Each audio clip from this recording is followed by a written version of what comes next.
एक पॉलिटिशियन ने अपनी पावर और पोजीशन का इस्तेमाल करते हुए एक लड़की को आज अरेस्ट करवा दिया।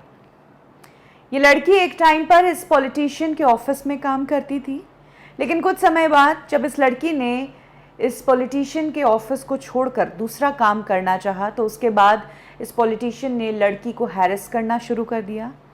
इसके गुंडों ने या इसकी गैंग वालों ने इस लड़की को अडल्ट और गंदे मैसेजेस करना शुरू कर दिया।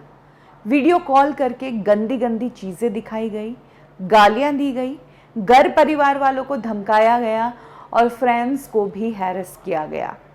इस लड़की ने इसी साल मार्च महीने में इस पॉलिटिशियन को एक्सपोज किया था। ट्वीट करके एक के बाद एक इस लड़की ने कहा था कि मुझे इंसाफ चाहिए। नरेंद्र मोदी, अमित शाह सबको टैग किया था और कहा कि मुझे इंसाफ दे दो, नहीं तो ये लोग मुझे मार देंगे। 39 इयर्स की ये लड़की एक फिल्म प्रोड्यूसर भी है। मराठी में बाला साहेब ठाकरे की फिल्म बालकाडू बना चुकी है। स्वप्ना पालकर इसका नाम है, जिसने महाराष्ट्र के मिनिस्टर संजय राउत पर ये गंभीर आरोप लगाए थे और तब से स्वप्ना जो है सोशल मीडिया पर इंसाफ मांग रही थी। इनफैक्ट उन्होंने अपने ट्विटर हैंडल का नाम भी चेंज करके रखा, माई राइट माई फाइट, जिसके थ्रू वो संजय राउत की एक एक एक्टिविटी और एक एक गलत काम को एक्सपोज करती नजर आई।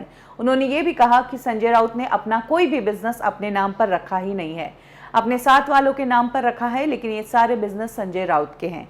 क्योंकि स्वप्ना संजय राउत के साथ लंबा टाइम स्पेंड कर चुकी थी, इसीलिए स्वप्ना संजय राउत के बारे में बहुत कुछ जानती थी, जिसको लेकर वो अपने इस ट्विटर हैंडल से एक्सपोज कर रही थी। लेकिन आज खबर आई कि स्वप्ना को अरेस्ट कर लिया गया है। मुंबई पुलिस ने स्वप्ना को फर्जी पीएचडी की डिग्री लेकर लोगों को ट्रीट करने के इल्जाम में अरेस्ट किया है। पुलिस को एक सील्ड एनवेलप मिला, जिसके अंदर स्वप्ना की पीएचडी डिग्री को लेकर कुछ डॉक्यूमेंट्स थे और इस डॉक्यूमेंट के साथ ये भी कहा गया कि इस फर्जी डिग्री को दिखाकर ही स्वप्ना ने एक बड़े हॉस्पिटल में कंसल्टेंट डॉक्टर के तौर पर काम करना शुरू कर दिया और लोगों को ट्रीट करना शुरू कर दिया। स्वप्ना की अरेस्ट की खबर काफी चौंका देने वाली थी, क्योंकि वो ऑलरेडी अपने ट्विटर के थ्रू संजय राउत को लेकर इतने खुलासे कर रही थी। ऐसे में अरेस्ट के तुरंत पहले भी स्वप्ना ने ट्वीट्स करके बताया कि उनका ये अरेस्ट इल्लीगल है और कैसे पैसा और पावर इस्तेमाल करके उनको अब जेल के पीछे डाला जा रहा है। स्वप्ना ने आज जब पुलिस उनके घर पे गई, उसका एक एक इंसिडेंट ट्विटर पर शेयर करते हुए कहा कि मेरे ऊपर ऑलरेडी बहुत सारी एफआईआर्स है, अभी पुलिस मेरे घर पे है और मुझे कोई भी डॉक्यूमेंट दिखाने के लिए तैयार ही नहीं है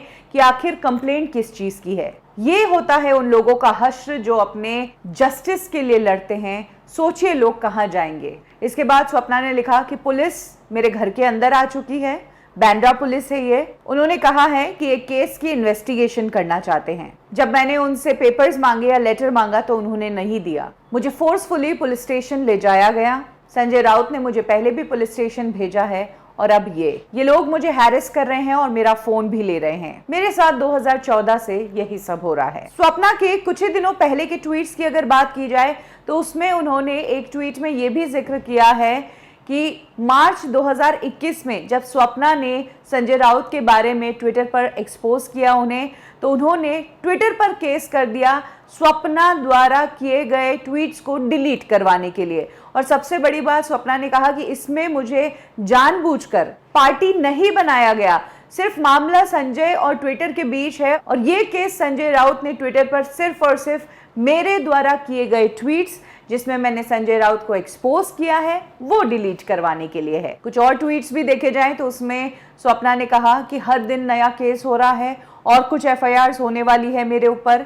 इस तरह से स्वप्ना एक के बाद एक अपनी जस्टिस की लड़ाई कर ही रही थी कि आज खबर आ गई कि स्वप्ना को अरेस्ट कर लिया गया है। फर्जी डिग्री लेकर वो काम कर रही थी। पुलिस को एक एनवेलप मिला जिसके अंदर फर्जी डिग्री से रिलेटेड डॉक्यूमेंट्स थे। हालांकि स्वप्ना का कहना है कि पुलिस ने मुझे कुछ भी डॉक्यूमेंट और लेटर नहीं दिखाया, क्यों ले जा रहे हैं मुझे पुलिस स्टेशन ये भी नहीं बताया।